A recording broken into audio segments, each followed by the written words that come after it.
నమస్తే అండి. యూట్యూబ్ ప్రేక్షకులకు నా యొక్క నమస్కారాలు. ఈ మరుగుమందు చూసారా అండి? మరుగుమందులో రెండు రకాలు ఉంటాయి. మనకు ఒకటి వచ్చేసి తినే తాగే దాంట్లో పెట్టేది, అంటే అది కడుపుకు పెట్టేదన్నమాట.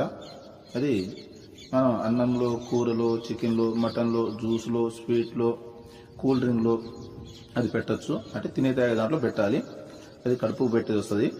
ఇక రెండోది మనకు బట్టలకు, చెప్పులకు, తలకు, వంటికి ఏదో ఒక భాగాన పూసే మరుగుమందు వస్తుంది అనమాట. అది లిక్విడ్ వస్తుంది.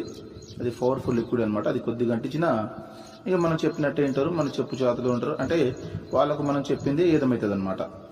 దీంతో పాటు వశీకరణ పూజ కూడా చేస్తానండి. చాలా సంవత్సరాల నుంచి చెడిపోయిన భార్యాభర్తలు కానీ, ప్రేమికులు కానీ, పిల్లలు కానీ, ఎవరైనా కానీ చాలా సంవత్సరాల నుంచి చెడిపోయిన వాళ్ళని పీర్ల ద్వారా, వాళ్ళ ఫోటోల ద్వారా నేను వశీకరణ పూజ చేస్తాను. వశీకరణ పూజ చేసి వాళ్ళని దగ్గర చేస్తాను.